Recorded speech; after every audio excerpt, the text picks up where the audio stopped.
Alhamdulillah, wassalatu wassalamu ala rasulillah, wa ala alihi wa sahbihi wa man walah, wa la hawla wa la quwwata illa billah.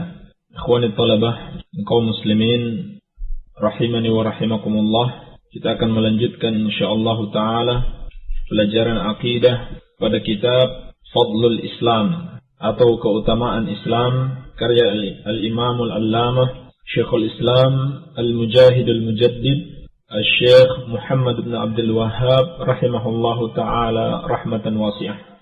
Kita masih pada bab yang pertama, yaitu Babu Fadlil Islam, bab tentang keutamaan Islam. Kita akan masuk insyaallah ta'ala pada dalil yang keempat.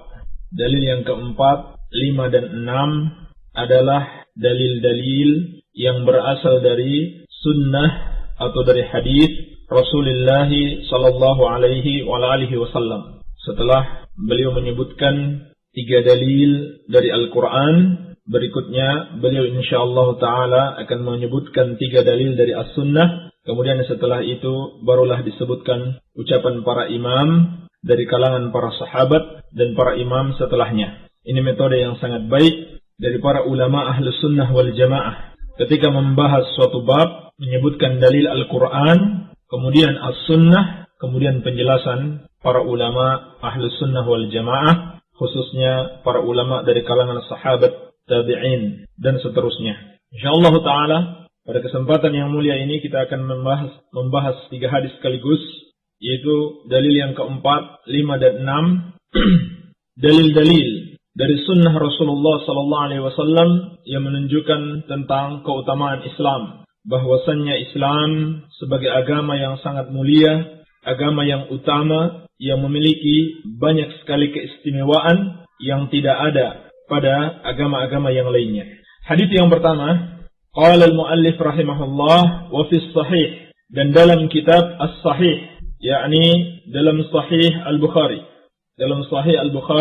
an Ibn Umar radhiyallahu ta'ala anhuma anin Nabi sallallahu alaihi wasallam qala, dari sahabat yang mulia Abdullah bin Umar, semoga Allah meridhai keduanya, dari Nabi sallallahu alaihi wa ala alihi wasallam, beliau bersabda, "Mathalukum wa mathalu ahli al-kitabain kamathali rajulin istajara ujara."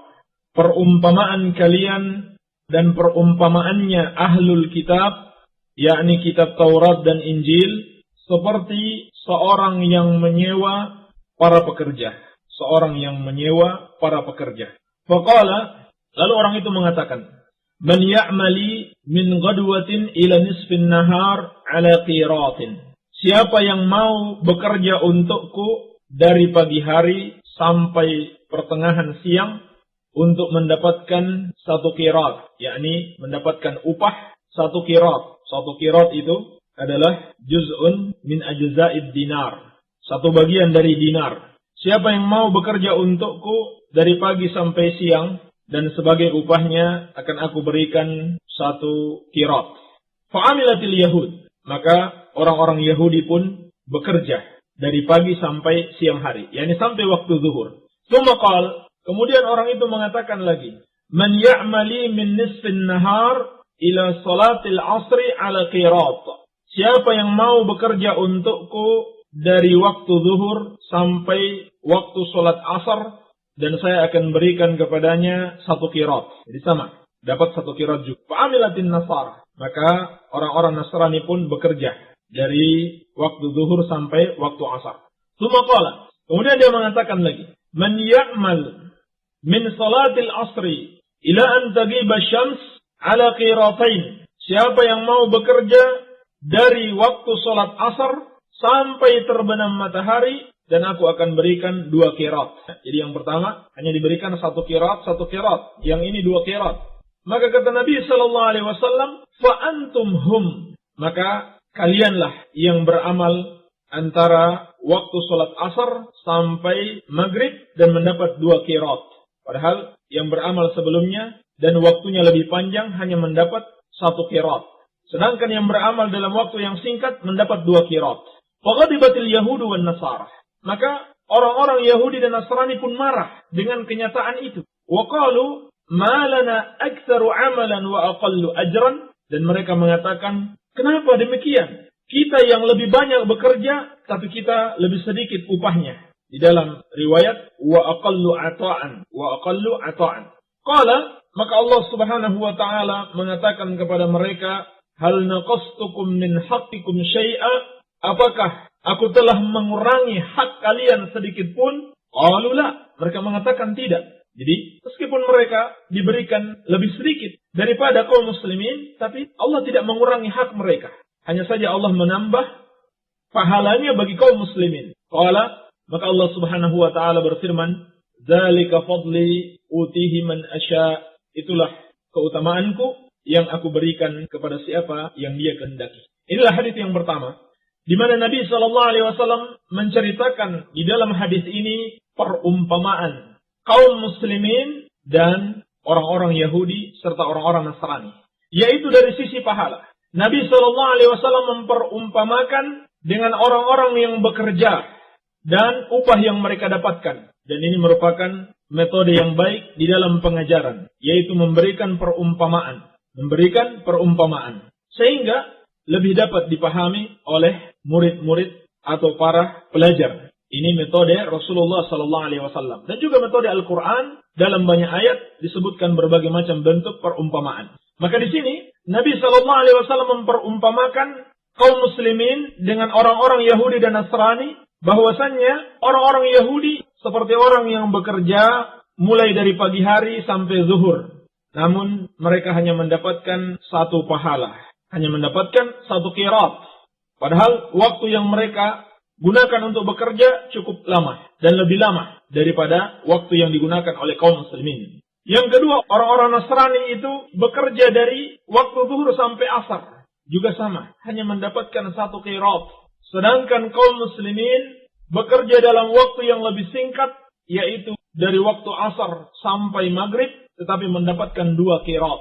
Demikian perumpamaan pahala yang Allah Subhanahu wa taala berikan kepada kaum muslimin. Dan ini jelas menunjukkan keutamaan Islam, bahwasannya pahala yang dilakukan atau yang didapatkan oleh kaum muslimin dari amal-amal saleh yang mereka kerjakan itu lebih besar dibanding orang-orang Yahudi dan Nasrani dahulu, dibanding agama-agama yang lain yang dulu Allah Subhanahu wa taala masih mengakui agama mereka sebelum datangnya Islam. Tetapi dalam masalah pahala atau ganjaran yang Allah Subhanahu wa taala akan berikan kepada umat manusia, maka kaum muslimin itu lebih besar. Itu lebih besar pahalanya, dilipat gandakan oleh Allah Subhanahu wa taala. Maka jelas ini menunjukkan keutamaan kaum muslimin dan keutamaan agama Islam dibanding agama Yahudi dan Nasrani. Lalu orang-orang yang Yahudi dan Nasrani itu protes. Mereka tidak senang. Mereka marah kepada Allah Subhanahu wa taala, dan ini sifat mereka. Dan ini kelencangan mereka. Berani menentang syariat Allah Subhanahu wa taala. Mereka anggap mereka lebih memiliki hikmah, mereka lebih berakal, mereka lebih tahu dari Allah Subhanahu wa taala, sehingga mereka marah, tidak senang. Orang Yahudi dan Nasrani tidak senang dengan keputusan Allah tersebut. Maka Allah Subhanahu wa taala kembali bertanya kepada mereka, apakah hak kalian ada yang dikurangi oleh Allah Subhanahu wa taala? Mereka katakan tidak. Mereka akui tidak.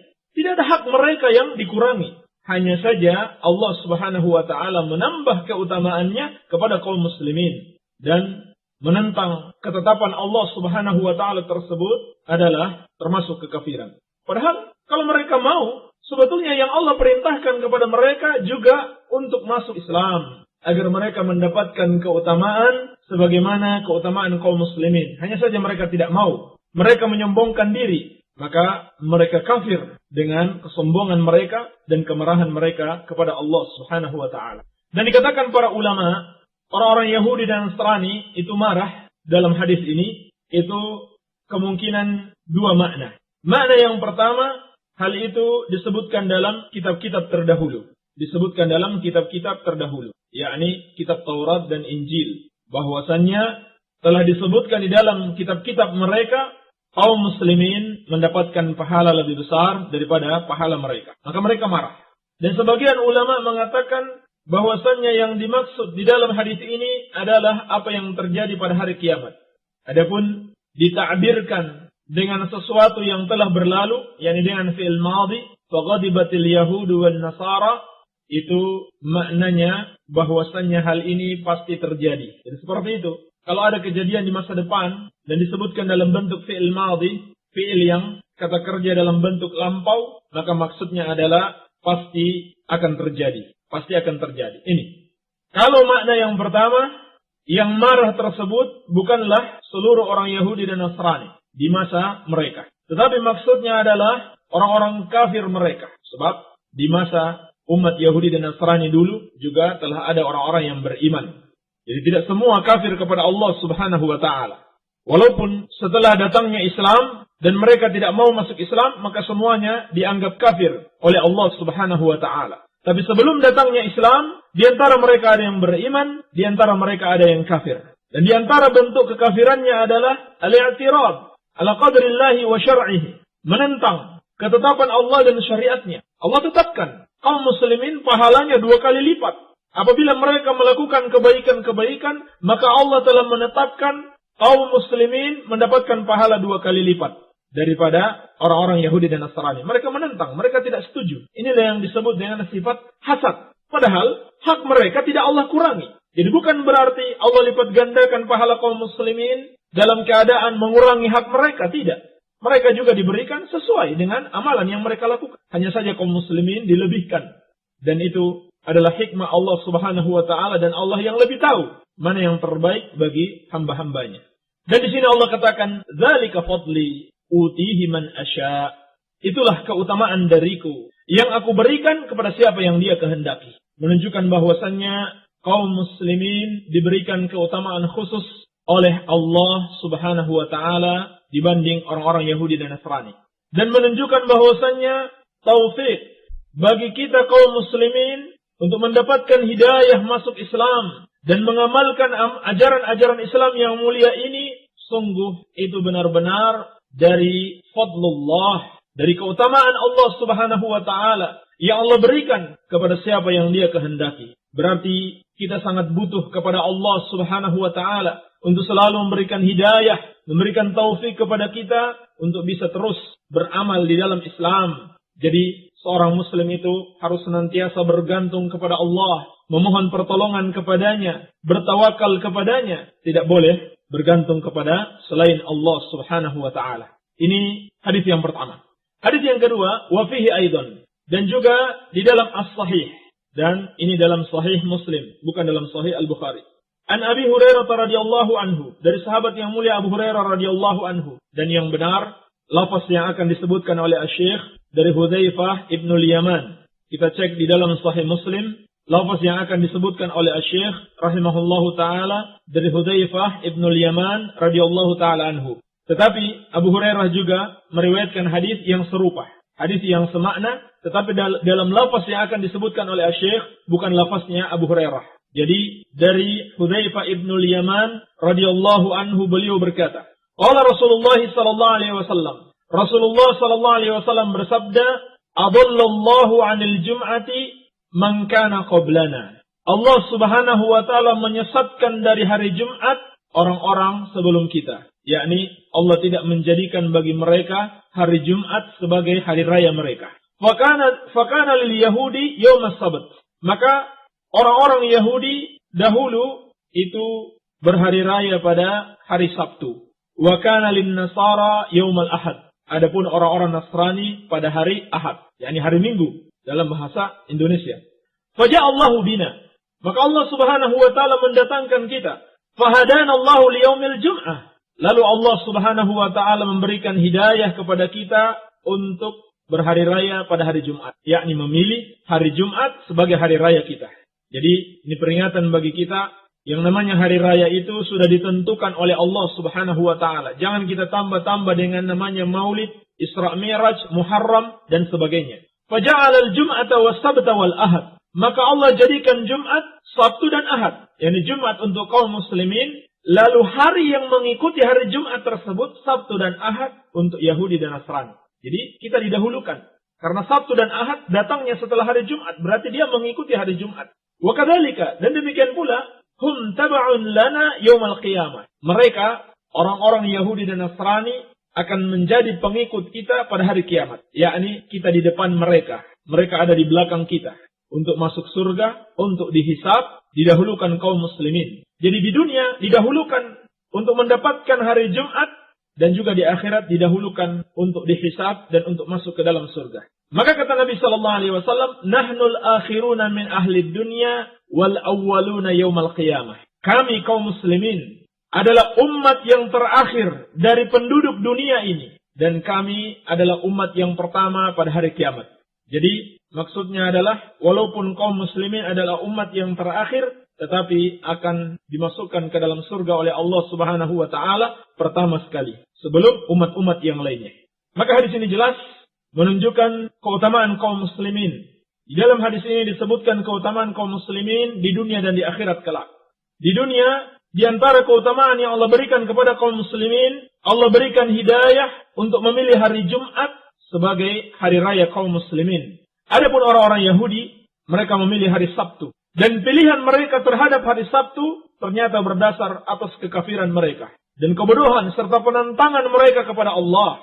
Mereka katakan Allah Subhanahu wa ta'ala ketika menciptakan langit dan bumi, Allah beristirahat pada hari Sabtu. Sungguh buruk ucapan mereka. Menurut mereka Allah capek, letih, hingga membutuhkan istirahat pada hari Sabtu. Setelah Allah menciptakan langit dan bumi selama 6 hari, mulai dari hari Ahad sampai hari Jumat, lalu kata mereka Allah capek, letih, sehingga perlu istirahat pada hari Sabtu. Ini ucapan dusta, ucapan kebohongan, dan perendahan terhadap Allah Subhanahu wa ta'ala, di mana mereka menyamakan Allah dengan makhluk yang bisa capek, bisa letih. Maka Allah Subhanahu wa ta'ala telah membantah mereka, وَلَقَدْ خَلَقْنَا السَّمَاوَاتِ وَالْأَرْضَ وَمَا بَيْنَهُمَا فِي 6 أَيَّامٍ وَمَا مَسَّنَا مِنْ لُغُوبٍ. Dalam surat Qaf ayat ke-38. Dan sungguh kami telah menciptakan langit dan bumi dan apa-apa yang berada di antara keduanya dalam 6 hari, dan kami tidaklah ditimpa keletihan. Ini bantahan Allah Subhanahu wa ta'ala kepada orang-orang Yahudi dan Nasrani. Adapun orang Nasrani, mereka memilih hari Ahad. Mereka memilih hari Ahad, sedangkan kaum muslimin diberikan hidayah untuk memilih hari Jumat, dan ini adalah afdalul ayyam, hari yang paling mulia dalam pandangan Allah Subhanahu wa ta'ala. Orang-orang Nasrani memilih hari Ahad karena pada hari tersebut adalah awal penciptaan makhluk. Namun Allah Subhanahu wa ta'ala memberikan hidayah kepada kaum muslimin untuk memilih hari Jumat, sebab pada hari tersebut takamala fihi al-khalqu, menjadi sempurna penciptaan Allah Subhanahu wa ta'ala. Wa fihi khulika Adam alaihi salam. Demikian pula pada hari Jumat diciptakan Nabi Adam alaihi salam. Wa fihi udkhilal jannah wa fihi ukhrija minha. Dan pada hari Jumat Nabi Adam dimasukkan ke dalam surga, dan pada hari itu juga beliau dikeluarkan dari surga. Wa fihi tawaffallahu Adam.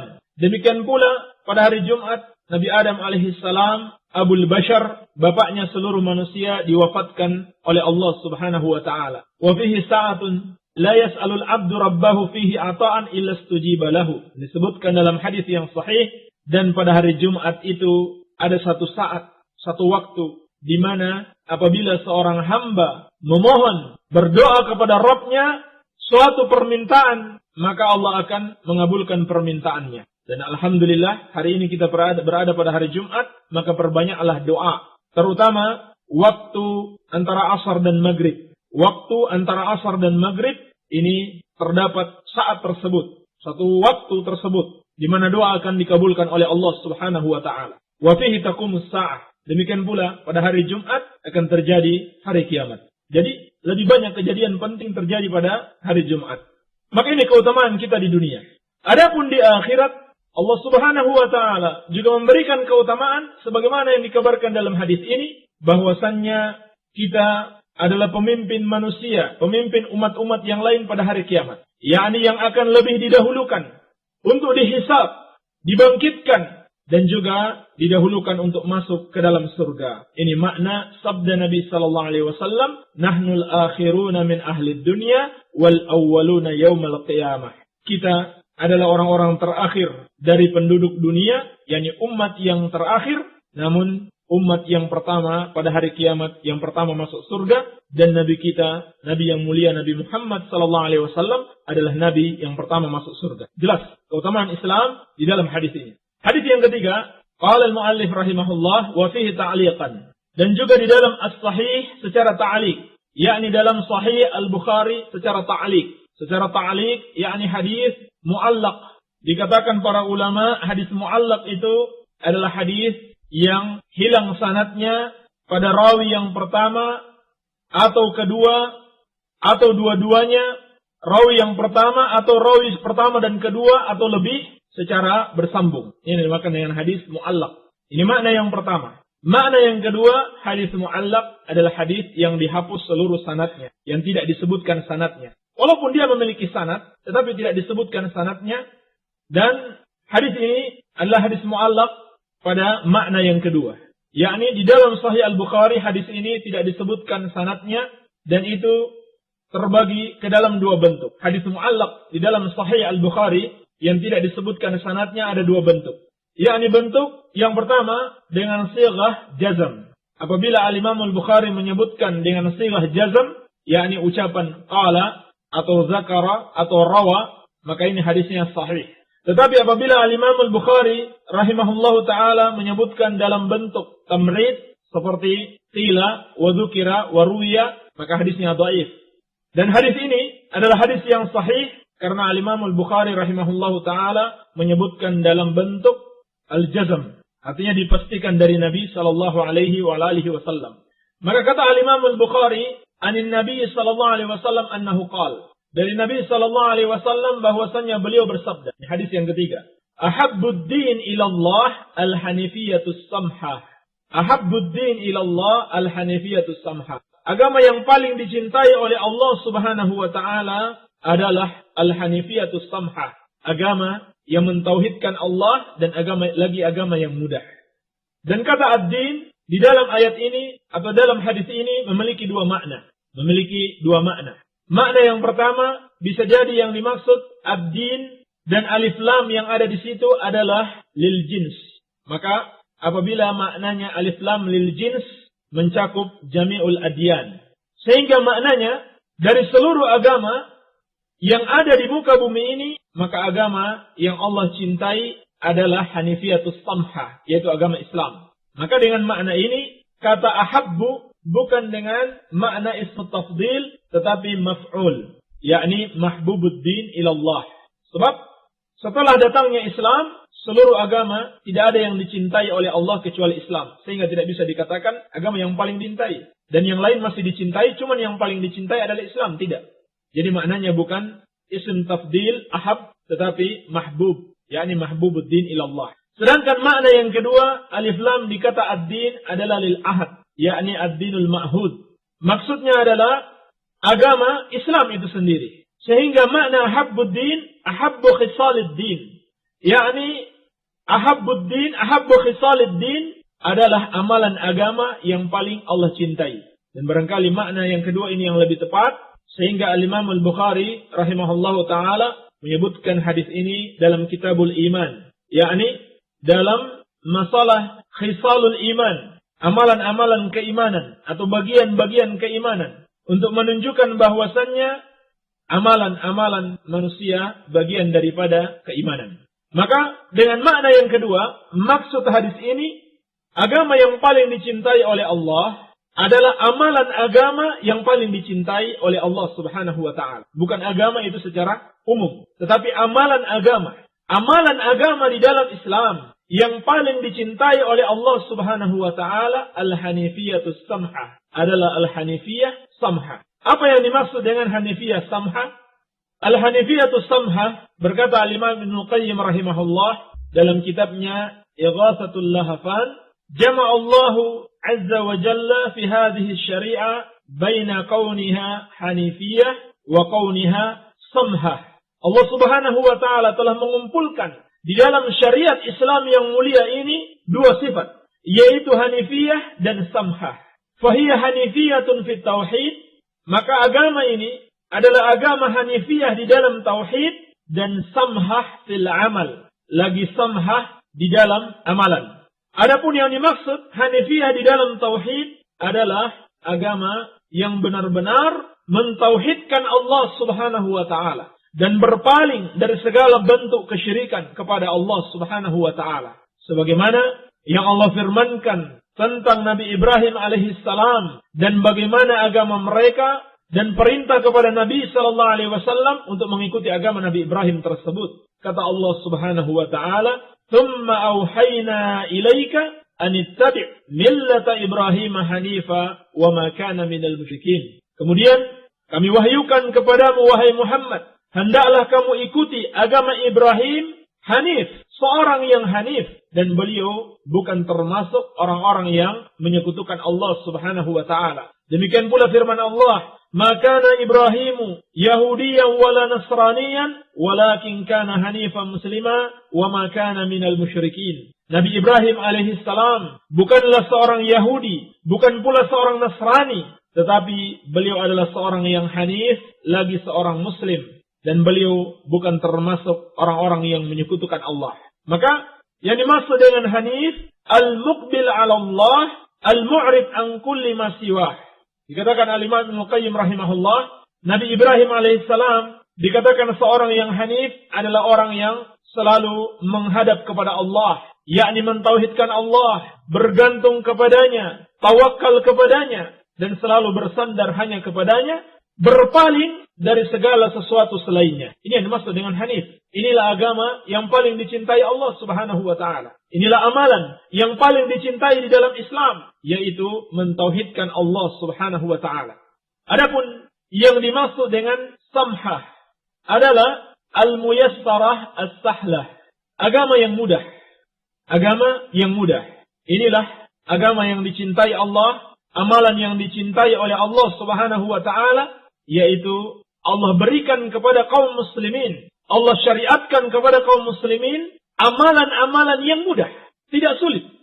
Bahkan kedatangan Islam untuk melepaskan kesulitan-kesulitan yang ada pada agama-agama terdahulu. Sebagaimana Allah firmankan tentang tugas Rasulullah SAW terhadap orang-orang Yahudi dan Nasrani, wa yada'u anhum israhum wal aghlal allati kanat alaihim. Dan Nabi SAW, kata Allah Subhanahu wa taala, melepaskan beban-beban dari mereka, dari orang-orang Yahudi dan Nasrani, dan belenggu-belenggu yang dulu mengikat mereka. Yakni Allah Subhanahu wa taala telah memberikan satu syariat yang sangat cocok bagi orang-orang Yahudi dan Nasrani di zaman mereka, dan syariat itu berat. Di antaranya yang disebutkan di dalam Al-Quran, orang-orang dulu, umat sebelum Islam, mereka itu kalau berbuat dosa besar, cara bertobat mereka harus dengan bunuh diri. Saking begitu beratnya hukuman yang Allah berikan kepada mereka. Tetapi yang seperti itu di dalam Islam justru dilarang. Justru dilarang yang namanya bunuh diri. Iya. Dan masih banyak syariat umat-umat terdahulu yang berat itu dihilangkan. Dan Allah Subhanahu wa taala memberikan kepada kita syariat yang mudah. Sehingga kaidah yang berlaku di dalam Islam, la wajib ma'al ajaz, wala muharram ma'ad darurah. Saking mudahnya agama Islam ini, sampai berlaku kaidah la wajib ma'al ajaz. Tidak ada kewajiban bersama ketidakmampuan. Dan tidak ada yang haram bersama keterpaksaan, darurat. Jadi, kewajiban yang Allah perintahkan kepada kita, sampai-sampai dihilangkan atau diringankan apabila kita tidak mampu. Allah perintahkan kepada kita, bertakwalah kepada Allah mastata'tum, sekemampuan kalian. Sebaliknya perkara yang haram, apabila dalam kondisi darurat, dapat dihalalkan. Seperti seorang yang kelaparan misalkan, tidak ada makanan lain selain makanan yang haram, maka dibolehkan dia memakan yang haram tersebut. Karena dalam kondisi darurat, dalam keadaan dia tidak mampu untuk mendapatkan makanan yang lain. Dan juga dikenal oleh para ulama kaidah al-masyaqqatu tajlibu taysir. Kesulitan-kesulitan itu dapat melahirkan kemudahan. Yakni di dalam syariat apabila ada satu kesulitan, maka Allah akan berikan kemudahan-kemudahan. Sehingga kadang-kadang yang haram dapat menjadi halal karena adanya suatu kesulitan atau suatu keterpaksaan. Sampai-sampai Allah khususkan bagi umat ini, apabila telah berniat melakukan suatu dosa, namun tidak jadi melakukannya, dan tidak diiringi dengan ucapan dan tindakan, maka tidak dicatat sebagai satu dosa. Sebaliknya, berniat kebaikan walaupun belum mengerjakan sudah dicatat sebagai pahala. Di dalam hadis Al-Bukhari dan Muslim, Nabi SAW bersabda, Inna Allah Azza wa Jalla tajawaza li ummati amma haddathat bihi anfusuha ma lam ta'mal aw tatakallam bih. Sungguhnya Allah mengampuni umatku dari bisikan-bisikan jiwanya, yakni bisikan-bisikan atau niat-niat untuk melakukan keburukan, ma lam ta'mal aw tatakallam bih, selama dia belum mengambil tindakan atau beramal untuk merealisasikan keburukan tersebut dan belum mengucapkannya. Iya. Demikian pula sabda Nabi sallallahu alaihi wasallam, "Inna Allah tajawaza li an ummati al-khata' wan nisyan wa mastukrihu alaih." Sesungguhnya Allah Subhanahu wa taala memaafkan dosa-dosa umatku yang mereka lakukan karena al-khata', ketidaksengajaan, karena tidak punya ilmu, belum tahu, lalu dia melakukan dosa, maka diampuni. Dan karena lupa, dan juga karena dipaksa. Maka ini semua menunjukkan kemudahan yang Allah Subhanahu wa taala berikan terhadap kaum muslimin. Iya, sehingga muncul kaidah-kaidah di dalam penjelasan fikih dari para ulama, al-masyaqqatu tajlibu taysir. Beban-beban yang berat itu mengharuskan adanya kemudahan. Ad-darar yuzal, dan yang namanya bahaya itu harus dihilangkan. La darar wala dirar, tidak boleh membahayakan diri dan membahayakan orang lain. Maka ini semua kaidah-kaidah yang menunjukkan kemudahan syariat Islam. Dan sifat Nabi SAW, sebagaimana yang dituturkan Aisyah radhiyallahu anha dalam riwayat Bukhari, ma khuyyira Rasulullah SAW baina amrain illa akhadha aisarahuma ma lam yakun isma.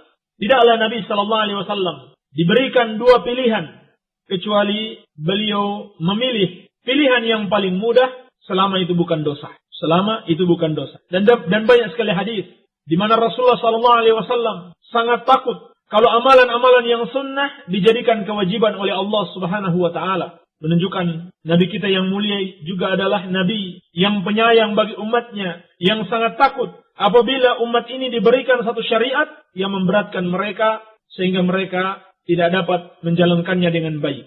Maka Allah Subhanahu wa taala telah menegaskan kepada kita, "Wa ma ja'ala 'alaikum fid din min haraj." Dan Allah Subhanahu wa taala tidak menjadikan atas kalian dalam agama ini satu kesempitan. Tidak ada. Tidak ada yang sulit di dalam agama ini. Juga Allah tegaskan, "Yuridullahu bikumul yusra wa la yuridu bikumul usra." Allah Subhanahu wa taala menginginkan kemudahan bagi kalian dan Allah tidak ingin kesulitan bagi kalian. Jadi, tidak ada ajaran agama kita ini yang sulit. Orang yang mengatakan ada agama yang sulit, sehingga yang mengamalkannya disebut sebagai orang yang fanatik, bahkan orang yang ekstrim, dan sebagainya, maka orang tersebut tidak mengerti syariat Islam.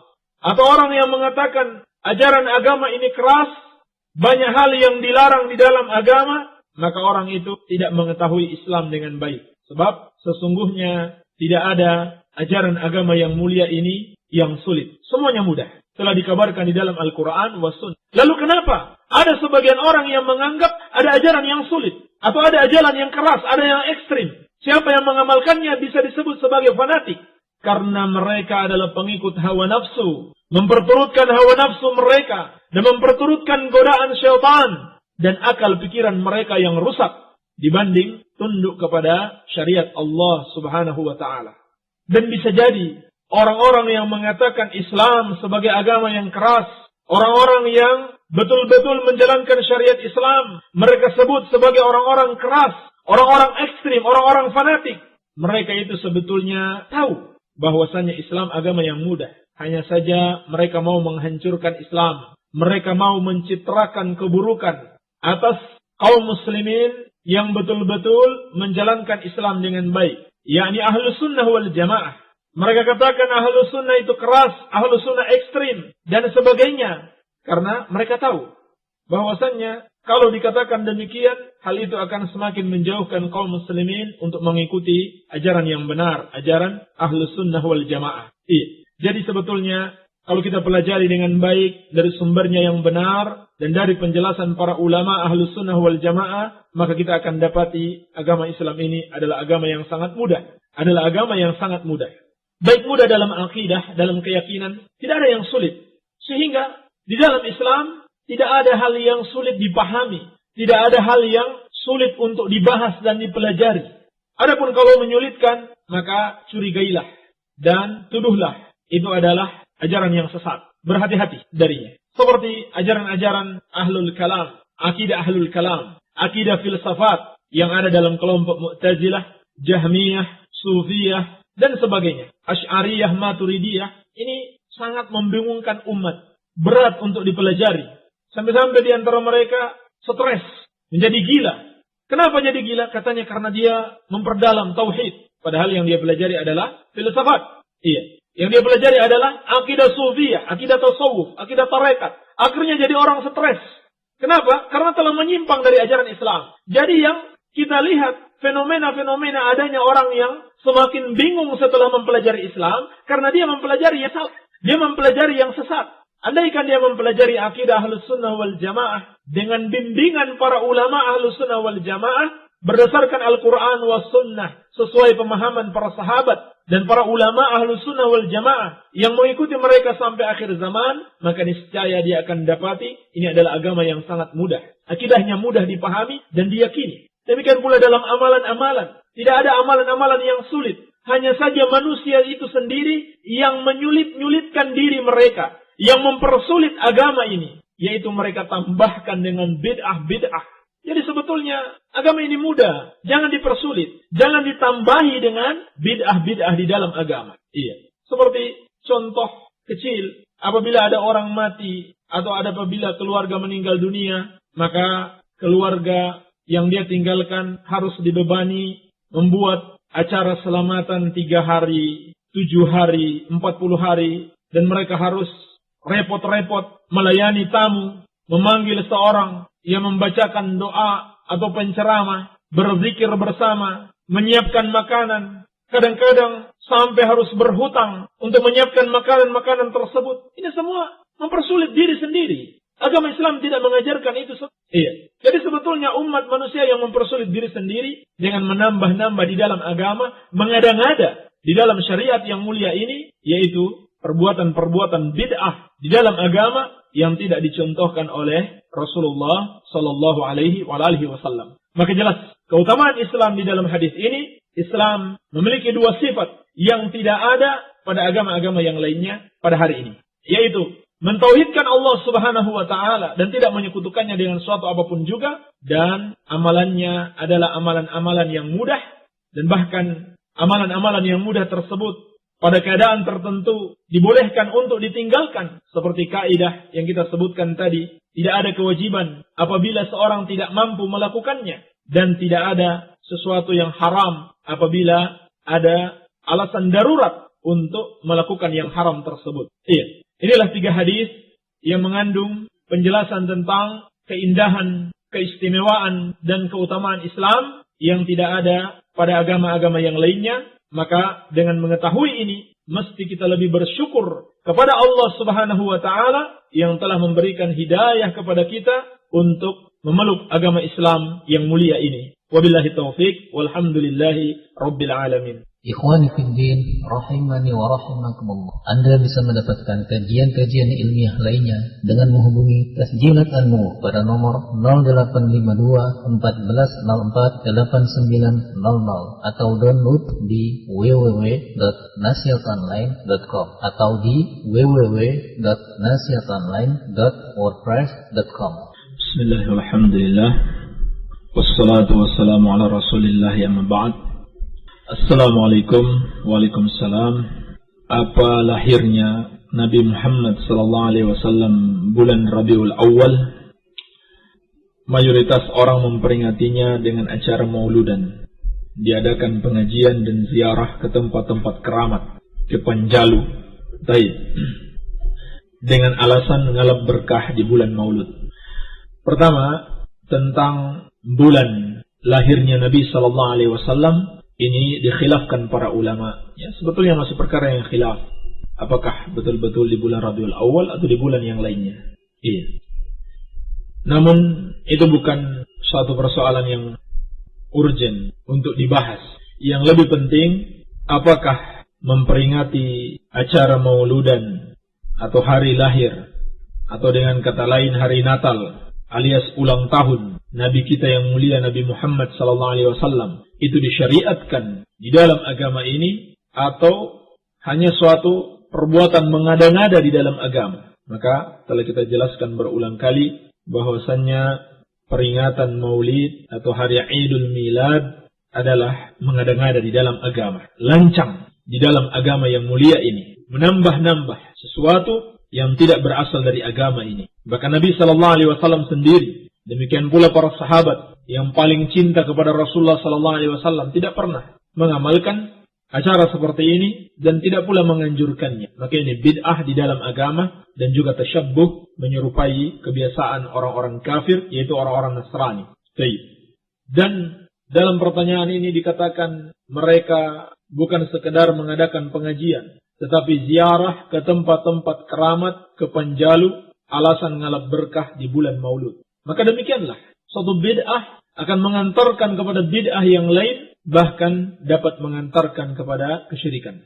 Berziarah ke tempat-tempat tertentu adalah termasuk bid'ah apabila mereka anggap tempat tersebut memiliki kekhususan, memiliki kekeramatan, sehingga doa-doa mereka lebih dapat dikabulkan di tempat tersebut, atau harapan-harapan mereka lebih dapat dikabulkan oleh Allah Subhanahu wa taala apabila mereka datang ke tempat tersebut. Ini bid'ah. Bid'ah yang lain mengantarkan kepada bid'ah yang lain di samping maulid itu sendiri, perayaan maulid itu sendiri. Demikianlah, apabila sunnah ditinggalkan, maka yang terjadi adalah memberat-beratkan diri, memberat-beratkan agama, mengantarkan kepada bid'ah-bid'ah yang lain, dan bahkan bisa jadi mengantarkan kepada kesyirikan. Di sini dikatakan mereka ngalap berkah. Maka apabila yang mereka maksudkan ngalap berkah dari kuburan-kuburan keramat atau tempat-tempat yang mereka anggap keramat, dan kuburan-kuburan tersebut mereka anggap bisa memberikan suatu keberkahan kepada mereka, maka ini adalah syirik besar, adalah syirkul akbar. Adapun jika mereka yakini itu hanyalah sebagai sarana, sedangkan yang memberikan keberkahan hanyalah Allah Subhanahu wa taala, maka itu adalah syirik kecil. Maka hati-hatilah dari perbuatan bid'ah yang dapat mengantarkan kepada bid'ah yang lainnya, bahkan dapat mengantarkan kepada perbuatan syirik. Baik. Assalamualaikum Pak Ustadz. Waalaikumsalam. Bagaimana pendapat Bapak kalau ada Ustadz yang mengaku salaf tetapi masih mau menghadiri tahlilan orang meninggal dan tawassulan, bahkan jadi imam tawassulan tersebut? Kalau pada acara mauludan dia jadi mubaliknya, saya jadi bingung mengikutinya. Terima kasih. Wassalam, dari hamba Allah di Cikokol. Apabila Ustadz yang mengaku seorang salafi atau pengikut generasi salaf, pengikut Rasulullah sallallahu alaihi wasallam dan para sahabatnya, namun kenyataannya dia masih mengamalkan kebid'ahan, yakni menghadiri tahlilan orang yang meninggal dunia atau selamatan kematian, bahkan tawassulan. Apabila tawassulan ini adalah menjadikan makhluk sebagai perantara untuk berdoa kepada Allah, ini bukan lagi bid'ah, ini syirik. Ini bukan tawassulan yang benar, sebab doa itu ibadah, tidak bisa dipersembahkan kepada selain Allah, dan Allah itu maha tahu, maha berilmu, dan maha mampu, tidak membutuhkan perantara-perantara. Maka apabila dia mengaku salafi, tetapi masih melakukan perbuatan ini, maka dia dusta. Tidak benar pengakuannya. Ini hanyalah pengakuan-pengakuan yang tidak ada manfaatnya sama sekali, karena tidak dibuktikan dengan amalan-amalan. Banyak orang mengaku-mengaku salafi, bahkan ditulis pondok mereka, pondok salafiyah. Gerakan mereka atau organisasi mereka dikatakan aswajah, tetapi ternyata amalan-amalannya bertentangan dengan amalan ahlus sunnah wal jamaah. Justru yang mereka amalkan adalah bid'ah wal furqah, bid'ah dan berpecah di dalam agama, yakni berpecah dengan memunculkan kesyirikan dan kebid'ahan. Ini yang dimaksud dengan perpecahan di dalam agama, bukan sekedar perpecahan fisik, tapi perpecahan akidah dan amalan-amalan. Jadi tidak ada manfaat pengakuan mereka tersebut, dan jangan kita tertipu. Hendaklah yang kita jadikan patokan di dalam kebenaran adalah Al-Quran wa Sunnah dan pemahaman salaful ummah, bukan amalan-amalan orang-orang yang mengaku-ngaku sebagai seorang pengikut salaf atau aswajah, ahlus sunnah wal jamaah. ASS, apakah boleh mengucapkan istirja kepada orang kafir yang wafat? Jazakumullah khair wa jazakumullah khair. Pernah ditanyakan kepada Syekh Ibn Baz rahimahullahu ta'ala, bolehkah mengucapkan istirja atau inna lillahi wa inna ilaihi raji'un apabila ada orang kafir yang wafat? Maka kata beliau, boleh saja, karena ucapan tersebut bukanlah termasuk doa kepada orang-orang kafir yang wafat tersebut, tetapi adalah sebuah pernyataan yang juga sangat bermanfaat bagi kita. Inna lillahi wa inna ilaihi raji'un, sesungguhnya kita dari Allah dan akan kembali kepadanya. Sama, orang muslim maupun kafir akan kembali kepada Allah. Hanya bedanya, seorang muslim kembali dalam keadaan dirahmati oleh Allah, dan orang kafir dalam keadaan dimurkai oleh Allah subhanahu wa ta'ala. Maka ini bukan suatu lafaz doa sehingga boleh kita ucapkan. Adapun mendoakan orang-orang kafir itu yang tidak dibolehkan. Bismillah, saya Aziz dari Bumi Ayu, Brebes.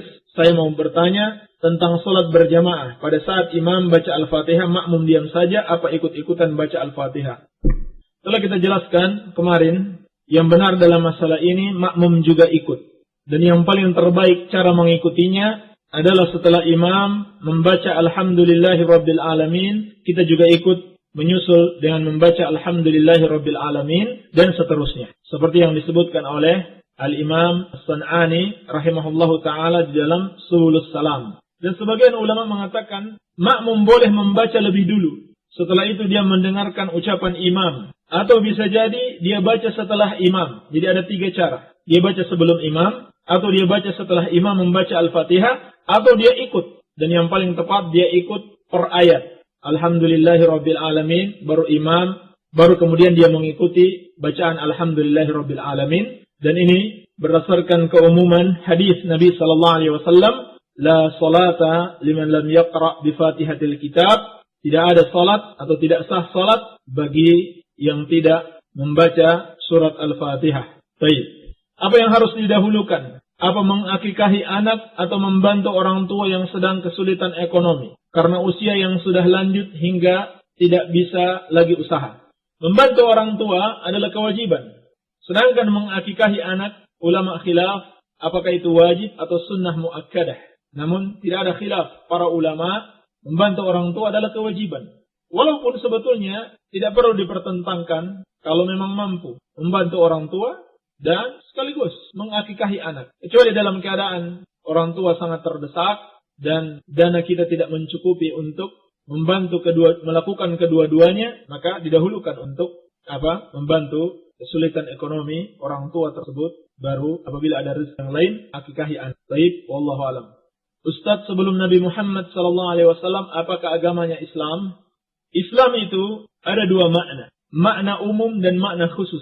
Makna umum adalah seluruh umat yang mentauhidkan Allah dan mengamalkan syariat yang dibawa oleh Rasul yang diutus kepada mereka. Maka ini mencakup para umat sebelum Nabi Muhammad yang mana mereka itu mentauhidkan Allah dan mengamalkan syariat Nabi mereka. Seperti misalkan umat Nabi Musa alaihissalam yang benar-benar mentauhidkan Allah dan mengamalkan syariat Nabi Musa alaihissalam, maka hakikatnya dia seorang muslim. Hakikatnya dia seorang muslim. Jadi para nabi dan umat-umat mereka sebelum kedatangan Nabi Muhammad SAW, apabila mereka benar-benar mentauhidkan Allah, tidak menyekutukannya, dan mengamalkan syariat yang diturunkan kepada mereka, maka mereka dianggap sebagai seorang muslim. Iya, dianggap sebagai kaum muslimin secara umum. Adapun secara khusus, setelah kedatangan Nabi SAW, maka tidak ada lagi yang dianggap Islam kecuali yang beriman kepada Rasulullah SAW, yakni masuk Islam, mengakui kerasulan beliau dan mentauhidkan Allah Subhanahu wa taala. Iya. Salam buat kru RDS, jazakallah khairan wa jazakallahu khair. Adanya siaran tausiah ini menambah ilmu agama. Yang aku tanyakan, bagaimana cara mendawamkan berzikir ayat kursi dengan sunnah yang benar, tidak menjadi sebuah amalan yang bid'ah dan syirik. Wassalam dari hamba Allah di Keretek, Ciamis. Ayat kursi disunahkan untuk dibaca secara dawam atau secara terus-menerus. Dijelaskan para ulama berdasarkan dalil-dalil yang ada pada 3 tempat. Yang pertama, setiap habis salat disunahkan untuk membaca ayat kursi. Yang kedua, pada zikir pagi dan petang. Dan yang ketiga, sebelum tidur. Demikian, wallahu a'lam. Assalamualaikum Pak Ustaz. Waalaikumsalam. Bagaimana hukumnya mencukur jenggot? Mencukur jenggot ataupun sekedar memendekkannya memotongnya atau mencabutnya, ini hukumnya haram karena bertentangan dengan larangan Rasulullah sallallahu alaihi wasallam. Dalam hadis Ibnu Umar radhiyallahu taala anhuma, dalam riwayat Bukhari, Nabi sallallahu alaihi wasallam bersabda, "Khaliful musyrikin, waffirul liha wa ahfus syawariba." Berbedalah kalian wahai kaum muslimin dengan orang-orang musyrik. Lebatkanlah jenggot kalian atau biarkanlah dia tumbuh lebat dan potonglah kumis. Jadi jangan dibalik. Kumis dipelihara, kemudian jenggot yang dipotong. Ini salah. Ini kebiasaan kaum musyrikin, kebiasaan orang-orang kafir. Juga dalam riwayat Muslim dari Ibnu Umar radhiyallahu taala anhuma, Nabi sallallahu alaihi wasallam bersabda, "Uhfu syawarib wa uhful liha." Potonglah kumis dan biarkanlah jenggot. Ini perintah Nabi sallallahu alaihi wasallam untuk membiarkan jenggot. Biarkan maksudnya jangan disentuh sama sekali. Maksudnya jangan disentuh, jangan dipotong, jangan dicabut, apalagi dicukur. Ini semua adalah perbuatan menyelisihi perintah Rasulullah sallallahu alaihi wasallam dalam hadis-hadis yang sahih. Assalamualaikum Ustaz. Waalaikumsalam. Saya seorang herbalis spesialis herbal Cina. Dalam ilmu Cina ada herbal dari ari-ari kambing yang baru lahir, batok rumah kura-kura, tandu rusa yang copot, dan telur ayam yang diirami.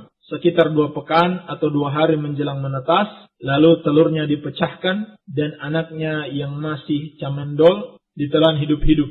Apakah herbal-herbal di atas halal dari Agung di Majenang?